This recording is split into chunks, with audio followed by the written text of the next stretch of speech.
Saudações, aventureiros, aqui é o Arcano e Old But Gold. Olá, aqui é o Monge novamente e eu morri.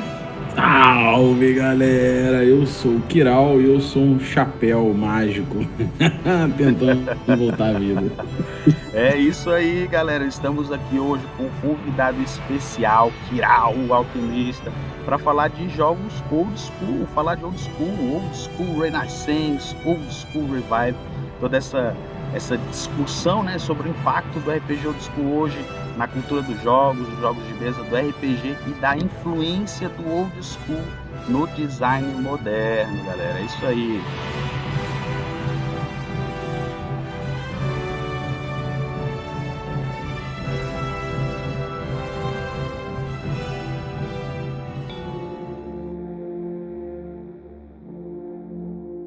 Mas eu queria começar, já começar polêmico, né? O que é old school?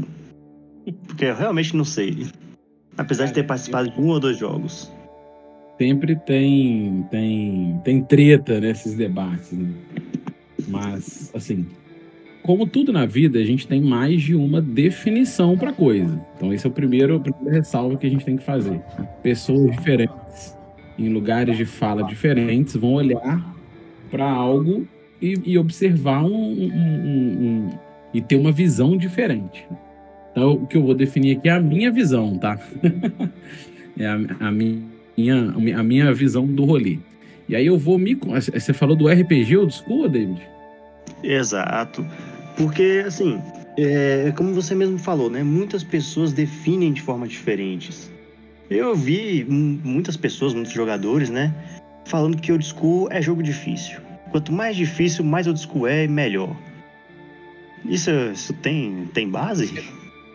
Então vamos lá, a gente vai fazer uma definição, tem várias formas de ver a coisa, e eu vou propor aqui a minha visão do rolê. Eu peço licença, né, para afunilar esse debate em cima da história, da estrutura do Dungeons & Dragons. Porque se a gente for falar só de RPG old school, a gente tem vários outros sistemas que podem, né, ter definição, ter abordagem, lançados nos anos 70 também, 80. E existe até um RPG antes do D&D, mas não com a forma como a gente conhece. Então eu vou concentrar aqui o nosso debate, né, se vocês me derem essa licença, dentro do chassi Dungeons & Dragons, tá? Claro, fechou até aí? Claro, com certeza, até porque o Dungeons & Dragons ia ser aqui a nossa discussão principal, né? Então tá tudo certo, cara. Muito bom, que aí é onde eu navego, onde eu interajo, né? É o sistema, meu sistema de mesa. E aí é onde eu consigo trocar uma XP com a galera. E aí é o seguinte, então dentro desse contexto, o meu irmão, eu falo muito isso, né? O meu irmão, por exemplo, que é alguns anos mais novo que eu, ele começou, apesar da gente ter começado a jogar mais ou menos junto, a memória afetiva dele está muito mais próxima da 3ª edição. Então você fala assim, o meu old school foi quando eu era criança, né? Quando eu comecei a jogar aquele RPG antigo, e vai ser pessoal, sabe? Vai ter o seu old school. E aí eu acho mais inteligente a gente olhar para o sistema. Então o que seria o D&D old school?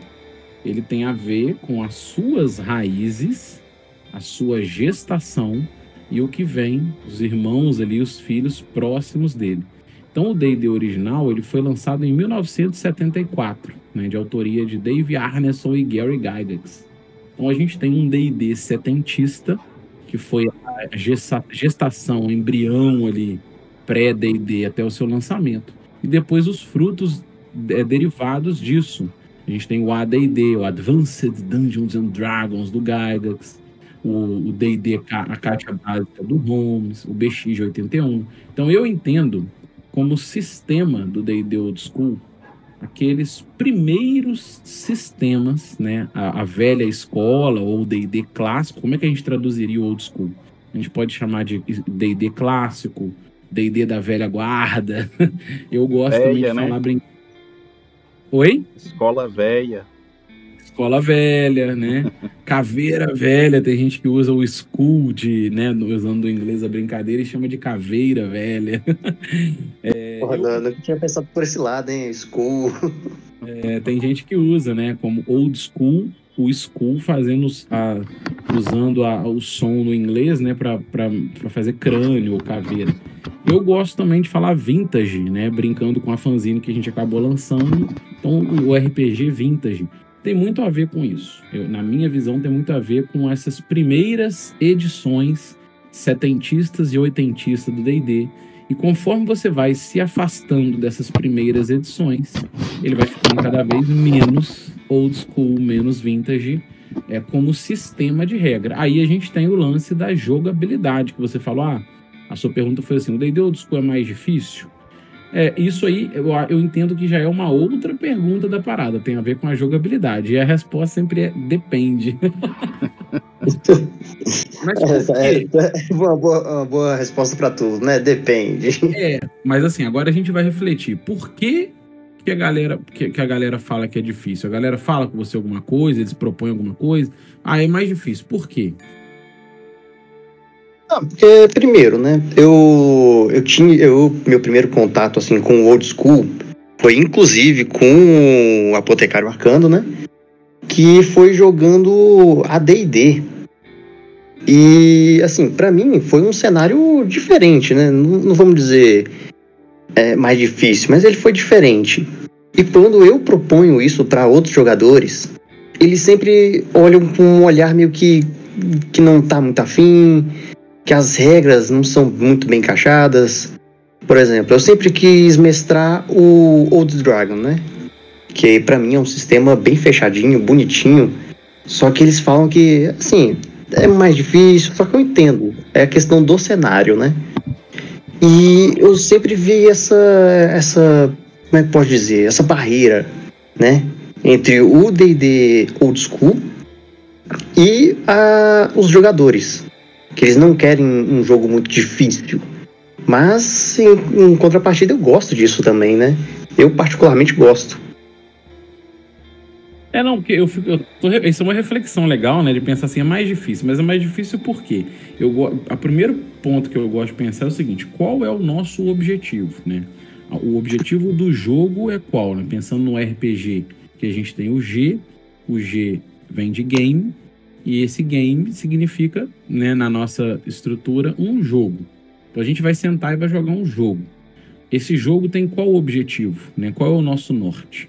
No D&D original, o objetivo do jogo era o quê? Era você, nessa interpretação, representação, projeção ficcional, você vai se projetar na fantasia por meio de personagens que normalmente são párias na sociedade, né? O personagem, então, não é um grande cavaleiro, um nobre, um templário. Eles são personagens perrapados, que não têm ali a herança, uma estrutura por trás, e eles vão apostar a própria vida em busca de tesouros, em subterrâneos místicos e ermos insólitos. Essa é a proposta do D&D original. Então, o objetivo do jogo nós jogaremos com personagens gerados e não criados, né? Eu gosto de diferenciar isso. Existe uma diferença entre criar e gerar personagem. Nós jogaremos com personagens gerados. Essa geração vai nos dar um direcionamento para definir uma classe. A gente vai pegar essa classe, vamos jogar desafios, aventuras, em dungeons, né, em ermos, em dédalos, em labirintos subterrâneos, ou em ermos insólitos, em mares revoltos, em desertos, em florestas. A gente vai jogar aventura com o objetivo de descobrir maravilhas de outras eras, tesouros antigos, superando esses desafios. Esse é o objetivo do jogo. Isso é difícil? Isso é fácil? Depende, né? Depende do rolê. A comparação do difícil que eu vejo, em muitos casos, é porque o jogo não tem a mesma proposta, né? Pensando no D&D mais recente, né? As edições mais vigentes, o D&D deixou de ser um estilo de jogo e virou uma marca. Porque o nome Dungeons and Dragons, que foi até escolhido pela filha do Gygax, ele representava um estilo de jogo, que era o quê? Dungeons estava ali simbolizando o cenário, né? Um ambiente hostil, um ambiente desafiador, sombrio, desconhecido, labiríntico. E Dragon está simbolizando as criaturas, os perigos mais poderosos que ali existem, né? Armadilhas poderosas, dragões, dragão, serpente, orcs, criaturas em geral. Então é um jogo que tem relação com isso, você aprender a se mapear, andar pelo labirinto. Hoje não, o D&D mais recente, o D&D é uma marca, né? E você pode jogar qualquer coisa, cavalaria, torneio, enfim, salvar o mundo, não tem a ver com Dungeons and Dragons na origem. Então não sei, difícil depende, né? Eu entendo, eu sei, eu acho de onde vem essa origem, no comparativo, é a chance de perder personagem, tem a ver com a letalidade, a gente vai aprender a conviver com personagens mais pé no chão, menos poderosos. Eu acho que é por aí, não é que a galera fala? Exato. Porque você falou bem, né? Que tem essa diferença entre as edições. Porque um D&D segunda edição, o seu personagem não vai ser o herói. Bem diferente da última, né? Que foi lançada, que foi a quinta. Que o seu personagem foi feito para ser heróico, para ser poderoso, para ter influência sobre o mundo. Isso já em níveis medianos para baixos, né? E eu acho realmente essa visão bem interessante. Porque você não tem medo de perder o seu personagem. E sim fazer uma campanha com ele. Isso aí, cara, realmente na base da comparatividade, as pessoas quando elas chegam e se deparam ou recebem uma proposta de um jogo que é diferente daquele usual do dia a dia dela, se ela joga uma quinta edição, como por exemplo, cara, eu sou um cara apaixonado no AD&D, né, cara? O AD&D, ele é a era de ouro da TSR pra mim. Tem diversos cenários, nós temos a caixa de Forgotten Realms, temos a caixa Spelljammer, temos Dark Sun, a gente tem tantos cenários bacanas, cara, tanta coisa legal, e essa questão mecânica, né, que lógico, a gente vai se deparar com isso, é algo que assusta as pessoas. O AD&D, por exemplo, quando o cara chega lá e pega a ficha do AD&D, que ele vê aquela planilhinha ali do lado, as estatísticas dos atributos, né? Ver aquele Excel aberto, né? O cara fica assustado com aquilo, né, e assim... Existem os critérios de valores mínimos, valores máximos no AD&D. Para você ser uma classe, você tem que cumprir os pré-requisitos. A raça também, de certa forma, com um pré-requisito mais baixo, mas tem valores mínimos, né, de alguns atributos. Então, assim, é que nem você falou, personagens gerados, não criados. Eu sinto assim que no AD&D, você ainda tem aquela escolha, você ainda tem aquela capacidade de escolher ali, mas existe uma eventual chance de você não conseguir. O mago, por exemplo, ele tem um critério de 9 de inteligência. O número 9, se você está jogando os atributos de maneira ordenada, dificilmente você vai conseguir. Mas se você está ordenando livremente, você com certeza vai conseguir um 9, você vai conseguir pegar um mago, né? E essas coisas, elas acontecem, e eu senti quando eu propunha diversos jogos aí de AD&D, seja Dark Sun, independente do cenário, que as pessoas sentiam essa diferença e muitas vezes encaravam de maus olhos, né? Eu gosto de encarar algumas limitações, né? E isso é muito interessante, cara. E até em outros jogos mais para trás um pouco, a gente teve uma experiência na Rules Cyclopedia de um jogador querer jogar com um místico, né? Tem um místico lá e ele tem uns pré-requisitos de sabedoria, de destreza e tal, e o cara não conseguiu, ele não deu conta de pegar esse místico justamente por isso. E ele seguiu em frente, falou assim, poxa, então eu vou jogar com outro personagem aqui, viu lá o que dava, né? Se ele tinha, nós estávamos jogando com os atributos sendo rolados, ordenados, né? Conforme a rolagem, então era um pouco mais difícil. Então assim, eu imagino que para as pessoas é um pouco mais difícil desapegar das regras, né? Porque elas jogam um jogo que tem uma, como é que a gente pode dizer, uma progressão um pouco mais acentuada, que aí no caso da terceira edição, 3.5, que aí a gente tem lá o bônus base de ataque que vai subindo, aí você fica com 3 ataques, 4 ataques, etc. E aí o monge, por exemplo, o dado de dano dele passa do D6 pro D10, pro D20, e é aquela pancada, aquela porradaria, aquele negócio. Aí quando você chega, por exemplo, ali no Dungeons & Dragons original, que a gente teve aí eu tive uma experiência muito bacana, inclusive terminei uma campanha ontem, cara. Tava jogando Die Vecna Die, terminamos ontem, descemos a porrada no Vecna e o meu personagem era nível 8. Eu tinha 31 de vida, cara, eu era um ladrão. Então, assim, são muitas coisas que podem acontecer. Lógico que na mesa muita gente morreu, mas essa experiência de jogar mundos e não regras, que isso já é uma frase, o Kiral vai até lembrar para nós de quem é essa frase, né? Que é Play Worlds, Not Rules, né? Jogue mundos e não regras. Se a gente tem essa visão, a gente tem essa mentalidade, a gente consegue jogar com muito mais fluidez o jogo, independente das regras, né? Mas se a gente quer ter uma experiência, aí eu tô dizendo por mim, uma experiência old school, aí a gente tem que voltar um pouco para trás e tem que adotar a mentalidade, né? Mentalidade old school, remontar ali, a trazer a raiz estrutural do hobby, né? A forma como os pioneiros jogavam. Então eu penso dessa forma. Sim, isso daí é interessante, né? Porque é aquilo, você vai para um cenário querendo ver o que tem naquele cenário. Não necessariamente as regras de criação de personagem e tudo mais. E isso eu acho que o Old School consegue entregar muito bem. Porque ele dá uma nuance. Por exemplo, eu tava lendo um sistema de Senhor dos Anéis recentemente. E dava pra ver que todo o sistema dele girava em torno do cenário. Isso eu achava muito bom. Foi o que eu consegui ver lendo, né, o sistema de Dark Sun para D&D. Isso foi muito interessante.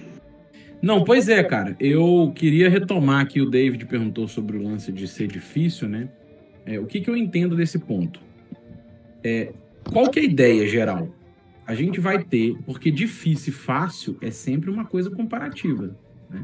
Se ela é per si, se ela é só ela por ela mesma, não dá pra gente saber se é difícil ou fácil. Na verdade, eu entendo que a gente fala se uma coisa é difícil ou fácil, a gente comparar com outras tarefas similares, né? Talvez. Vale a reflexão aí. Então vamos pensar. O objetivo do jogo, nessa ideia, né, do D&D original e os irmãozinhos próximos ali dele e tal, envolve isso. A gente vai jogar com personagens gerados 3d6 em ordem, do jeito que saiu. Normalmente, no D&D antigo, chegou em 0 ou ponto de vida negativo, o personagem morre. Então isso traz uma letalidade muito alta para o combate. Os pontos de vida são gerados aleatoriamente, né? Você é um guerreiro, um D8. No D&D original era tudo D6, mas assim, tem alguns suplementos e tal, um D8, vamos pegar só para exemplificar. Você pode rolar e tirar 1. Aí você é um guerreiro nível 1 com 1 de vida. Então você tem várias ferramentas. Só cortando rapidinho, já teve um ladino nosso que ele subiu 3 níveis. E nesses 3 níveis o dado de vida dele foi 1. Pois é, olha aí.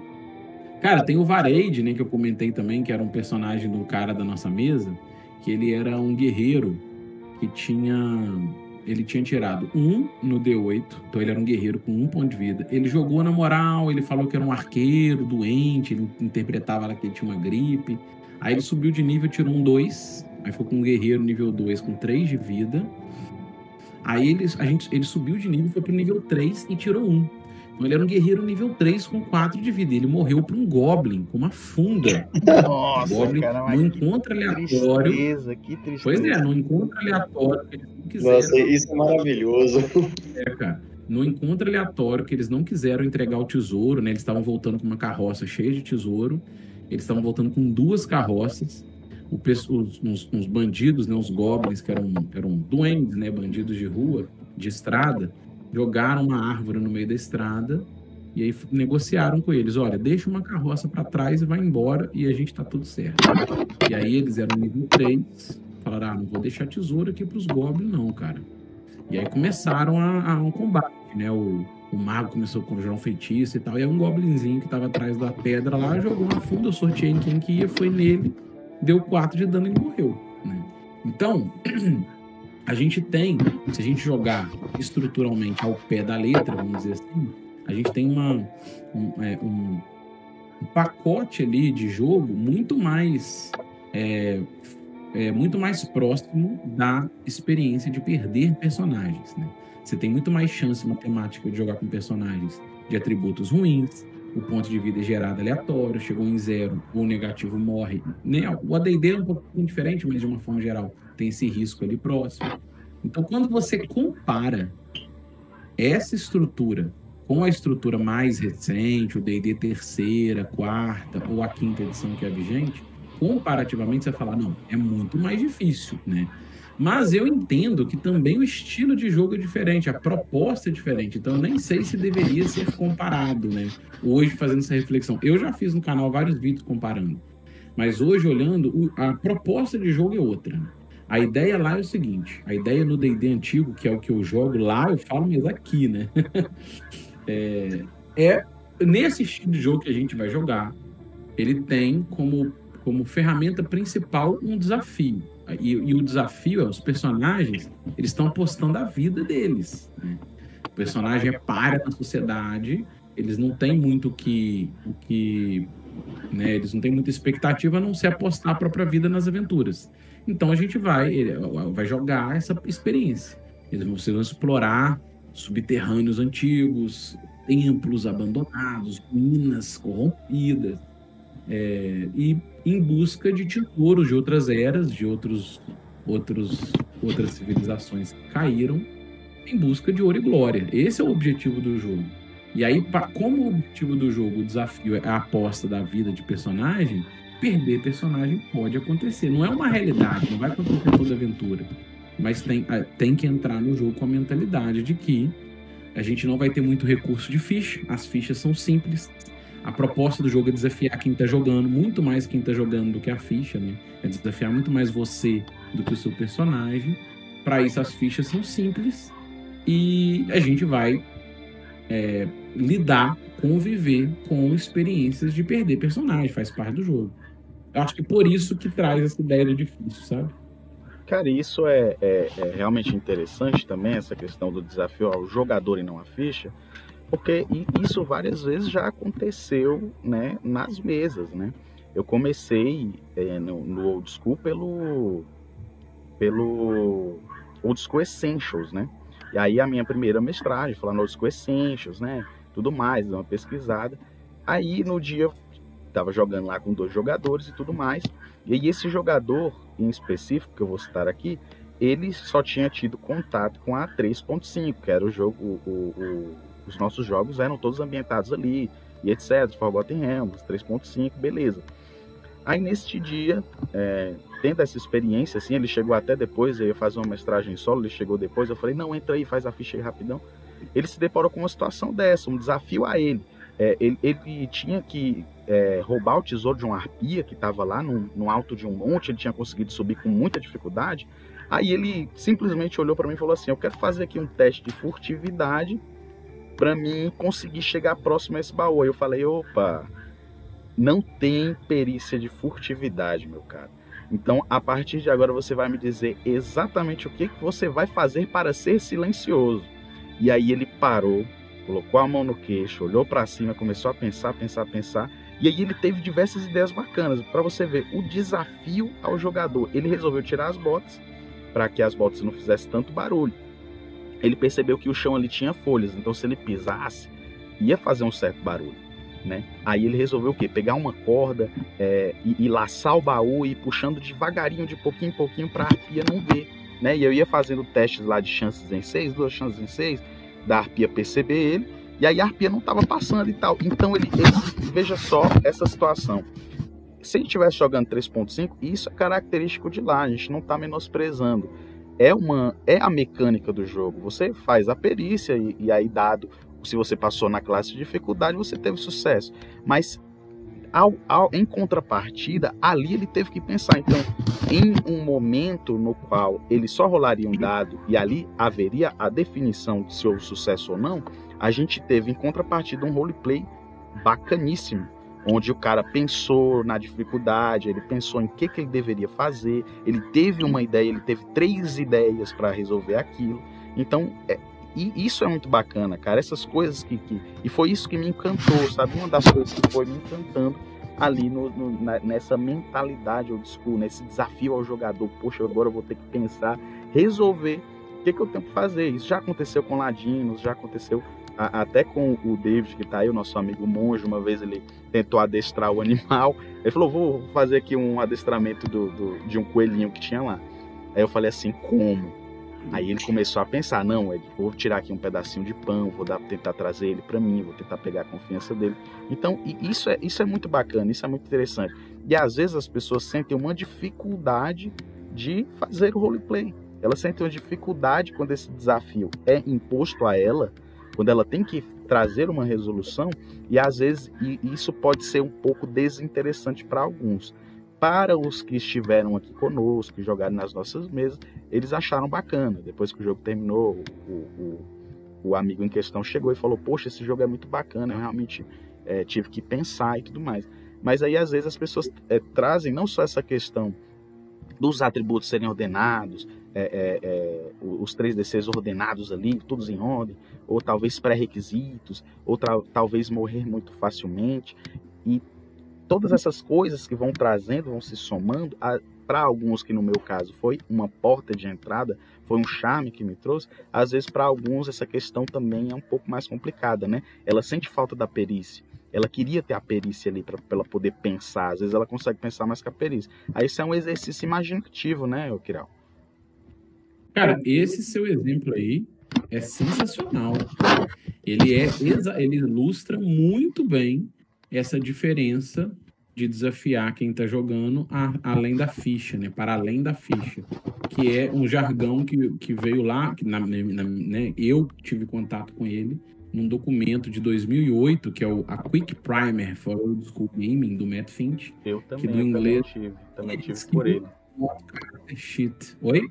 Eu também tive esse contato, né? Do Quick Primer. E aí lá escreve exatamente isso que você falou, né? Então, uma interação, ela é mecânica. Você vai interagir na ficção usando uma tradução, e essa tradução é um elemento mecânico de ficha. Então, eu tenho uma perícia, uma lista de perícias, né? O D&D moderno é assim. E essa lista de perícias tem, por exemplo, furtividade, mover silencioso e tal. Aí você vai jogar um D20, somar os seus bônus contra uma dificuldade. A percepção passiva da arpia, nesse caso, eu vou olhar na ficha 17. O cara tem mais 4 de bônus, ele tem que rolar um 13. Então, para ele se mover silencioso contra a arpia, ele vai rolar um D20, tirar 13 ou mais. Se ele conseguir, ele moveu o silencioso. Então, no final das contas, você está jogando um dado, somando um bônus contra um número. Quando você tira isso, você permite melhor as interações ficcionais. Então, qual que é a interação ficcional nesse caso, como você falou ali? Cara, como que você vai fazer para se mover silencioso? Aí o cara vai começar a pensar na projeção dele lá na ficção. Peraí, cara, eu tô com mochila, minha mochila tá cheia de moeda, então eu vou tirar... Isso rola muito na nossa mesa, né? A galera vai fazer movimento de exploração em dungeon, tira a mochila. Por quê? Porque a mochila tem moeda, tem óleo, tem um monte de coisa, eu não quero fazer barulho. Então eu vou tirar a mochila das minhas costas, vou colocá-la no canto. Aí eu tô de carga leve, né? Eu tô de armadura de couro, eu tô de bota de couro, o chão tem galho, eu vou movimentar silêncio, eu vou me movimentar cuidadosamente, olhando pro chão, pra eu não ver o galho. Aí você fala, peraí, mas tá de noite, cara, tá escuro, como é que você vai ver isso com cuidado? Puta, cara, então e se eu for pela praia? De repente, pela praia pega a luz da lua, eu consigo ver melhor, aí lá tem areia, não tem galho. Então, cara, a pessoa tá interagindo com a ficção. Esse é o objetivo, né? E aí eu concordo com o David quando a galera fala que é mais difícil, porque não dá para negar. É muito mais fácil você usar a mecânica, né? O teste atributo. É muito mais fácil. Como é que eu faço para mover silencioso? Cara, joga um D20 aí contra uma dificuldade e dá certo. Então, esse afunilamento do jogo, partindo do dado, ele foi um caminho normal porque ele é mais fácil. Realmente ele é mais fácil. Agora, o Gandalf já falava pra gente, né? Tem hora na vida, meu caro, que a gente tem que escolher o caminho fácil ou o caminho certo. Aí, no meu caso, eu não consigo mais jogar assim, sabe? Jogando pelo dado, pela mecânica, eu vou fazer bônus aqui. Desde que eu fui amadurecendo essa jogabilidade, eu prefiro muito mais dela, e no momento que eu vou jogar RPG, eu prefiro jogar por esse caminho, né? Mas é uma decisão pessoal. E muitas vezes a gente se depara com o quê, né? com regras que não interagem ali com a ficção. E isso aconteceu, a gente estava jogando aí o D&Dzinho da Grow, né? Nessa última campanha que eu tinha mencionado. E aí o personagem em questão lá conseguiu um item que era o cinturão da força do gigante, né? E aí lá na descrição dizia que ele dobrava todo o dano, né? Não tinha uma especificidade lá. Dizia que ele dobrava qualquer dano que o personagem desse, né? E aí ele em algum momento ele foi atacar lá, eu acho que a gente estava atravessando uma ponte, né? Ele foi atacar algumas arpias, alguma coisa, e ele usou a besta. Aí ele pegou, né, e aí falou, não, vou dobrar o dano aqui e tal. Aí eu pensei assim, poxa, mas ele até também pensou, mas a besta ela não usa força, né? Você tá colocando o projétil e você tá apertando o gatilho e ela vai lançar, ela não tá usando a tua força. Então, logo, ficcionalmente, não faz sentido que o cinturão da força do gigante aplique esse efeito dele, né? Agora, se ele tá usando uma espada ou um machado, sim, porque ele tá usando a força dele para aprimorar o impacto. Então, muitas vezes, a gente se depara num conjunto de regras grandes, robustas, algumas coisas que não interagem com a ficção. E se não interage, fica esquisito, né? Vamos supor, um personagem ele tem 200 de vida, tá lá no nível 40. Aí ele cai lá do penhasco, que normalmente numa situação ordinária, você caindo do penhasco, você ia arrebentar todos os seus ossos, ia quebrar seu pescoço, você ia morrer, literalmente. Aí ele leva lá, a cada 3 metros, um D6, aí ele fica vivo, né? Ou coisas nesse sentido. Se o cara tem 200 de vida, uma guilhotina não pode cortar a cabeça dele, porque a guilhotina, qual o dano da guilhotina? É um D10, então a guilhotina só vai dar um D10. Isso não interage ficcionalmente, porque a guilhotina cortaria a cabeça dele. Então a gente tem que ficar atento, né, a essas questões. É isso aí. Isso daí é bem interessante, porque eu tenho 2 exemplos, né? Um é de um personagem que eu tive, que ele tinha excepcionais 1000 pontos de vida. E, cara, ele entrou numa caverna e ele foi nadando, ele foi só nadando, né? E como o Arcano disse, né? Se você passar muito tempo debaixo d'água, você morre afogado. Só que nessa situação, ele só tava tomando dano. E aí ele ficava ali 1 rodada, 2 rodadas e levava dano. E isso é interessante, né? Outro exemplo mesmo é de um personagem que ele tava no topo de uma montanha e aí ele foi roubar o ovo de um grifo. E aí o mestre, né, foi lá, fez um teste pra ver se o grifo percebia ele, percebeu, pegou esse personagem e jogou mesa de dano, levantou e saiu vivo. Saiu vivo, assim, andando, tranquilo. Isso é bem interessante quando a mecânica, né, interfere na narrativa. Então, cara, esses 2 exemplos, esses exemplos que vocês deram, eles ilustram muito bem um jogo em que a mecânica pauta e dita como o jogo funciona. E no estilo que eu venho desenvolvendo, que a gente pratica, né, explorando as ferramentas do D&D antigo, a gente inverte isso. A proposta, que até eu coloco como regra 0, né, na nossa mesa, que tem até no nosso livro, né, a regra 0, a ideia é que todas as regras do jogo são ferramentas auxiliares de arbitragem de uma proposta, de uma estrutura que vai, primeiro, priorizar a ficção. Então, a verossimilhança que manda, né? É o seu cenário, a sua ficção que manda. Então, como o Arcano falou, se uma guilhotina corta a cabeça da pessoa, eu não vou usar os pontos de vida para arbitrar isso. Por quê? Porque ponto de vida é uma ferramenta de arbitragem. E eu só vou usar ponto de vida, que a nossa tradução é ponto de vida, mas do inglês é hit point, né? Que seria ponto de combate, ponto de acerto. Eu não vou usar ele aqui porque ele não faz sentido para essa arbitragem. Então, nessa arbitragem, se a pessoa está amarrada e vê uma guilhotina e cortou a cabeça, né? Aí, no seu exemplo do afogado, será que a melhor ferramenta é usar ponto de vida para arbitrar um tempo debaixo d'água? Talvez é melhor usar o nível de exaustão, né? Qual que é a ideia do nível de exaustão? Conforme você vai sofrendo exaustões, o seu organismo suporta até 5 níveis de exaustão, no 6º o organismo colapsa e morre. Então talvez A pessoa que vai ficando embaixo da água, dependendo do tempo, você pede uma salvaguarda contra a morte, né? Que é genérico para coisas contra o organismo. E em cada falha ele vai tomar 1 ou um D4 níveis de exaustão. E aí, dependendo do tempo que ele ficar ali embaixo, ele vai afogar, não passando pelo ponto de vida como camada. Por quê? Porque o sistema todo é pensado como ferramenta de arbitragem. Essa é a regra 0 que sustenta a ideia na nossa mesa, né? Então, é a gente pegar o D&D antigo, as ferramentas desse D&D antigo e reinterpretá-las com o objetivo de melhor guiar o jogo aonde a verossimilhança manda. Então, se você acha que um personagem de nível 10, que tem lá 90 pontos de vida, não faz sentido ele ficar meia hora debaixo d'água, porque se você seguir a regra de dano embaixo d'água, ela vai quebrar a realidade ficcional, você não usará o ponto de vida como ferramenta de arbitragem, porque a regra 0, ela já te orienta a falar: use a regra que melhor alinhe a verossimilhança. Então, nesse caso, talvez você possa usar a exaustão. Então, a ideia é que o jogo não tenha amarras rígidas, né? Não tenha grilhões. Ele tem ali um pacote de ferramentas para você se guiar para jogar o jogo. É isso.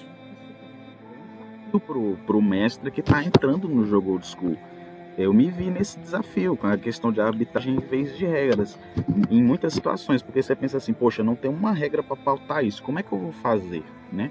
E aí, quando a gente expande o nosso pensamento de usar regras como ferramentas, cara, parece que abre assim, você está usando 100% da sua capacidade cerebral, porque o leque que abre é gigantesco. 100% eu acho exagero, mas eu gosto. Eu acho um caminho bem desafiador. Assim. E isso que Pois é. Isso é um desafio, né? Isso é um desafio pro mestre também ali usar. A gente muitas vezes, a gente reinterpreta, até mesmo jogando o D&D da Grow lá mesmo, tinha uma magia, que ela era uma magia de alguma explosão, não tô lembrado, acho que era tempestade de gelo, alguma coisa assim, que ela é tempestade ou muro de gelo. Eu acho que era essa magia. Aí ela pediu uma salvaguarda de magia, né? Só que na minha intuição, isso não fazia sentido. O que fazia sentido seria que uma salvaguarda contra sopro, né? Contra baforada. Por quê? Porque a baforada, pelo menos aqui nas nossas mesas, a gente interpreta como aquela coisa do reflexo. Porque o cara ele desvia da baforada, ele dá uma rolada pro lado, aquela coisa toda. E aquela magia ali da tempestade glacial é semelhante àquilo, né? E aí a gente está usando ali regras como ferramentas, apesar de que ali está dizendo para você usar aquela ali. O que faz mais sentido ficcionalmente? Faz mais sentido que o cara desvie, use a sua destreza, né, para poder desviar, do que fazer simplesmente um teste contra a magia, né? Aí a gente entraria aí para falar de salvaguardas, que é um pouco mais refinada e é um pouco mais afunilado, né? essa ideia. É isso mesmo. A ideia é essa, né? A ideia é que você não tenha um teleguia prévio de como você tem que usar a salvaguarda. A ideia é você ver, né? Existem... Porque também tem uma coisa. A gente poderia ir mexendo e mudando o sistema antigo para chegar num sistema totalmente novo, né? Vou criar um sistema do zero. Mas parte da brincadeira que eu assumo é a gente tentar melhor aproveitar e reinterpretar essas regras do D&D antigo. Então essa da salvaguarda é um exemplo, né? Se uma baforada se uma bola de fogo ela é tão parecida com uma baforada de dragão, por que não usar a salvaguarda contra efeitos em área, né? Da baforada de dragão, de erupções, com uma bola de fogo e usar contra feitiço? Então, essa reinterpretação e buscar ali a melhor ferramenta, ela faz parte da proposta, né? E é isso mesmo, você falou muito bem. Então, aprendemos aí, né, que o jogo old school não é necessariamente difícil, mas ele é mais, como é que pode dizer, interpretativo. Eu acho assim, é um jogo desafiador, ele é um jogo que tem que ir com a mente aberta, de que parte da experiência é conviver com perder personagem. Não acontece sempre, não é uma salsicharia, mas pode acontecer, né? Faz parte. E faz parte da proposta quando você vai assumir esse tipo de proposta de jogo. Mas ao mesmo tempo que ele é desafiador, a vitória ela é muito saborosa. porque você sabe que o risco era real, né? Então, quando você consegue superar o desafio, fica aquela lembrança de que, cara, seja por ideias muito boas ou por uma grande sorte, o desafio foi legitimamente superado, né? Então, quando você tem personagens que vão subindo de nível, você vai conquistando ali um conhecimento sobre o rolê, e aí você vai vendo que aquilo é genuíno de um jogo desafiador, né? Então, é um outro estilo de jogar, e tá tudo certo. Cara, isso é muito verdade mesmo, né? Porque como mencionando mais uma vez, encerrei uma campanha ontem, estávamos jogando no D&Dzinho da Grow, né? Usando ali a Rule Cyclopedia ali como XP ali para dar uma consultada, uma coisinha ou outra, etc, né? E eu era um ladino, cara. Um ladino tem um D4 de vida. Eu consegui até... Eu tinha um bom número, né? De constituição. Eu tinha um ajustezinho lá de +1. Isso me ajudou muito. Só que... sempre é muito difícil. E quando eu terminei a campanha, eu e o meu amigo que estava lá, estávamos jogando em 3.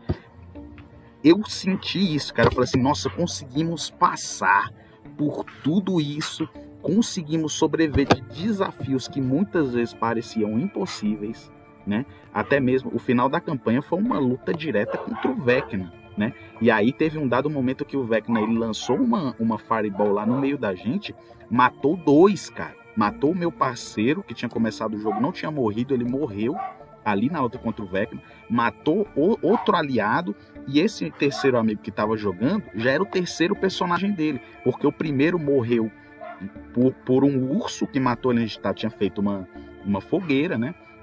E aí o mestre fez todo um testezinho lá para ver se ele notava, e o urso fez um ataque surpresa, e aí foi um hit kill, cara. Foi um hit kill. Infelizmente ele morreu. O segundo morreu também. A gente enfrentou o Vecna 2 vezes, né? E aí ele morreu na primeira vez, hein? E aí isso é muito legítimo, porque o desafio que estava lá, a gente estava explorando o mapa, a gente estava usando ali o Hexcrawl, né? Que a gente pode falar em outra situação. A gente estava explorando o mapa, e aquele mapa, o bioma, ele existia. Os desafios que existiam lá, eles não foram criados mediante o grupo de personagens que estava jogando. Não, a gente entrou numa masmorra, e naquela masmorra tinha criaturas hediondas. Muitas vezes a gente teve que voltar para trás, a gente não conseguiu superar aquele desafio. Então quando a gente chegou ali no final e a gente entendeu que foi a base daquele roleplay pesado, daquelas situações que você pensou muito para você conseguir escapar, aquilo para mim foi de fato uma grande vitória, cara. Eu cheguei aqui com nível 8, 31 miseráveis pontos de vida, consegui chegar até aqui, meu Deus. Pois é, no final é esse ponto que eu falo, né? Existem parâmetros em cima desse. A gente nem falou do que é o OSR, hein? eu tenho aqui. Pois é. Mas assim, a gente tá só na introdução, então talvez a gente marque o segundo tempo depois. Né? Mas então a ideia geral é essa, né? Eu entendo que existe um contraste dentro da evolução do RPG, ou mais precisamente do Dungeons and Dragons. E esse contraste ele tem a ver com o estilo de jogo, com a jogabilidade, uma jogabilidade proposta. Isso não significa que a gente não possa transitar usando sistemas para a jogabilidade. O que eu quero dizer com isso? Você poderia pegar o D&D 4ª edição, vamos apelar aqui a 4ª edição, e tentar nele. Eita! Agora ficou complicado. Você pegaria para imprimir esse estilo de jogo? Ou o contrário? Eu poderia pegar o D&D original ou o AD&D do Gygax lá dos anos 70 e tentar jogar para contar uma história, para fazer um grande arco de jogo, usando milestones, né, um jogo heróico. Pode.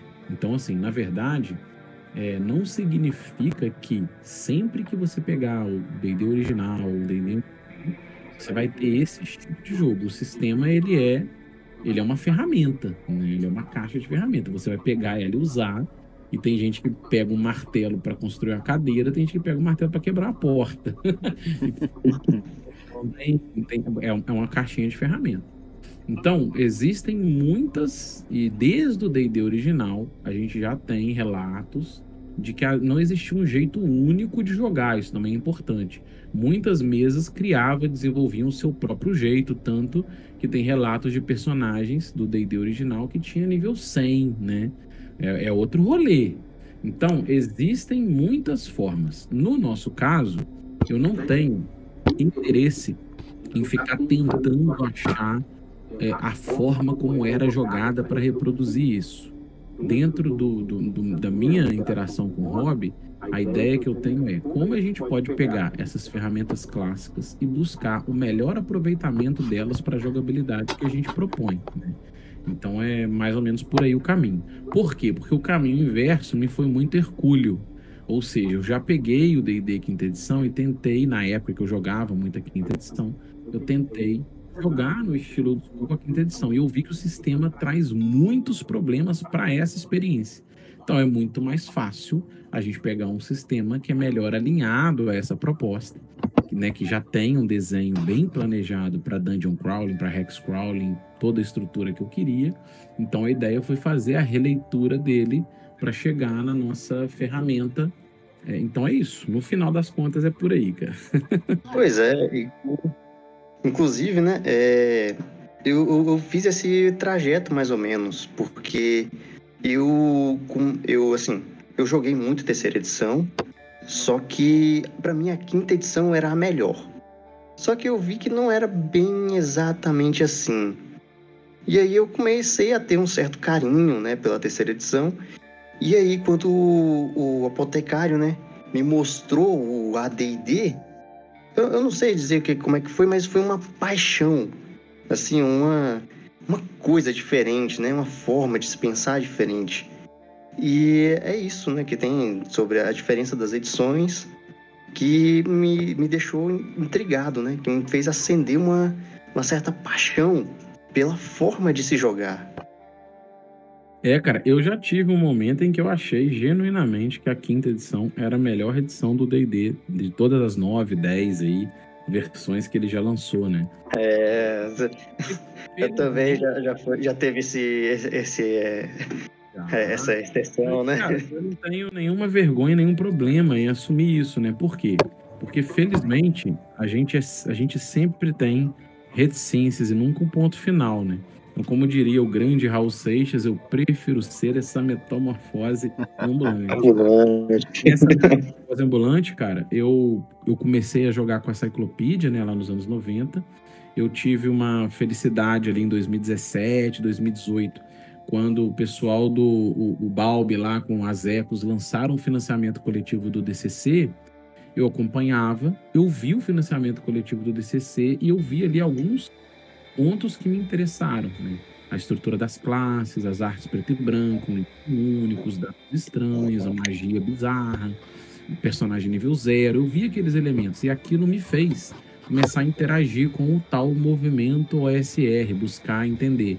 E aí eu fui explorando, resgatando essa experiência dos anos 90 que eu tinha e indo além, né? Porque o D&D antigo, o D&D BX, o D&D original é muito além de onde eu comecei, né? É muito atrás, vamos dizer assim, muito para trás. E muito mais do que o sistema é a reflexão de como melhor utilizá-lo, usando esses XPs. É esse lugar mais ou menos que eu tô hoje, cara. Isso aí, cara, muito bacana. E é isso, em termos de produto, a gente vai ter experiências diversas, né? Seja no D&D original, no D&D do Home, seja o BX, seja Beckme, seja terceira edição, quarta, quinta. A gente vai ter propostas, como o Kiral bem falou aí, propostas diferentes, a gente vai ter jogos diferentes, a gente vai ter jogos que vão trazer o desafio mundano, a exploração, a gente vai ter jogos mais heróicos, né? Níveis mais altos, e tudo isso é XP, né, cara? Tudo isso contribui. Cara, eu acho inclusive que uma das magias do D&D antigo é exatamente essa natureza flexível que ele tinha e ele tem, né? Que permite você, ele interage muito bem com regras da casa, e como ele é planejado e desenhado, talvez nem tão intencional assim, porque foi o primeiro, né? Mas como a estrutura dele tem esse caminho modular, qualquer um ou qualquer uma pode mexer no D&D e chamar de seu, né? Então eu acho que parte do grande sucesso do D&D como sistema, ele veio da sua flexibilidade, modularidade lá nos anos 70 e 80, que permitiu a galera pegar, brincar, mexer, criar uma regra da casa aqui, uma dali, e essas adaptações transformavam cada um D&D no seu D&D, e isso, de certa forma, pelo menos parcialmente, foi o sucesso dele, né? O Balbi falava isso uma vez também, trocando uma ideia com ele, a gente trocou uma ideia e viu isso, que, cara, essa modularidade pode ser um dos segredos do D&D ter tido tão sucesso no passado, né? Cara, que bacana, né? E muitas vezes as pessoas elas enxergam, né, o D&D mais antigo como um jogo que não tem regras, né? É um jogo que não tem quase nada e você vai jogar, você não consegue fazer nada, mas não. Aquelas lacunas que estão ali, na verdade, elas te expandem a um novo horizonte, a um universo gigantesco chamado imaginação, né, cara? Cara, eu acho meio fake news esse caminho de falar que o D&D antigo não tinha regras, né? Eu entendo que o sistema tem regras, ele tem uma estrutura de regras, só que o chassi dele, ele não funciona para você jogar a partir das mecânicas. Então, ele funciona melhor para você jogar a partir da ficção. Então, como você deu o exemplo lá da furtividade com um lugar que tinha uma arpia. Você não vai... como é que eu ando aqui com a arpia? Se eu quiser amarrar um cara, como é que eu amarro? Ele não vai ter essa estrutura mecanizada. Mas ele tem um arcabouço bem consistente na minha visão, que foi onde a gente trabalhou por cima. E ele tem uma estrutura muito consistente para você fazer dungeon crawl, tempo de duração da tocha, como é que você sorteia encontro aleatório, como é que você faz o hex crawling, como é que você monta bioma. Ele tem todo esse arcabouço. A ficha de personagem, ela é mais simples mesmo, porque a gente vai explorar ela interagindo na ficção. Por aí. Cara, esse foi o nosso papo aí, quase 1 hora, falando sobre old school, falando sobre D&D, e a gente não conseguiu falar metade, cara, não conseguimos. Mas vamos falar...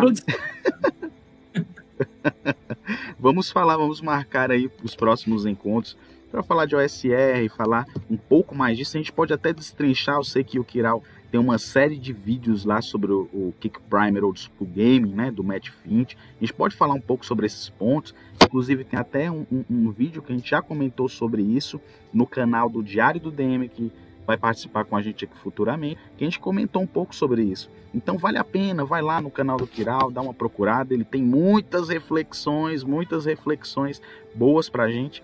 E fica aqui o meu agradecimento ao meu amigo Monge, ao nosso convidado Kiral, o alquimista, por estar conosco e batendo esse papo sobre old school. Obrigado, meu amigo. Tamo junto, cara. Aquele abraço.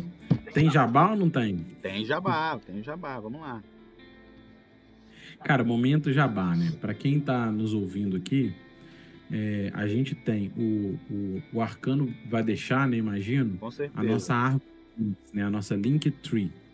Nessa Linktree você pode achar o The Vintage RPG, né? Que é um sistema de autoria minha, que o uso desse chassi do D&D original e de toda essa XP de 50 anos de Dungeons and Dragons, tanto produções do D&D da era TSR, quanto a troca de XP da própria comunidade, produções da galera, troca de ideia, né? Jogo na mesa, experimentações, e toda essa experiência coletânea de décadas de ano, a gente fez uma releitura usando as ferramentas originais do D&D, que a gente chama de The Vintage RPG. O material é gratuito. A gente tem o jogo rápido, que tem o livro, se você quiser a versão física, ele é disponível lá no site da Caramela. Aí o livro, pela versão física, você vai pagar o jogo rápido. Mas ele tem também o nosso Notion, que a gente já fez a expansão e já está bem avançado, 99% pronto, o livro base, né, que vai ser o livro completo do sistema. E se você quiser jogar com a gente tem mesa aberta todo domingo de manhã. É aberto, ordem de inscrição liberada lá no nosso Discord.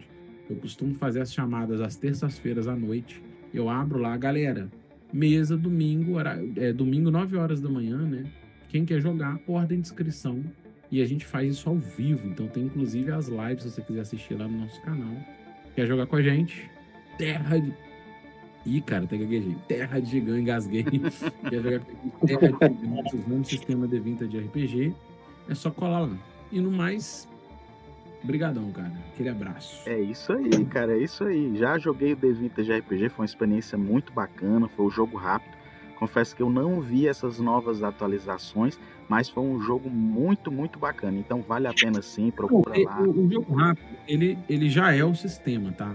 O livreto que saiu pela Caramelo, porque ele tinha sido lançado em versão beta, a gente estava mexendo, refletindo. Mas o livro final que saiu pela Caramelo, que está lá no site da Caramelo, o PDF é gratuito, e tem o livro, ele já é o sistema. E você pode pegar ele e jogar. Qual é a diferença? Ele só tem 3 classes, porque ele foi planejado nesse espírito Sword and Sorcery, né?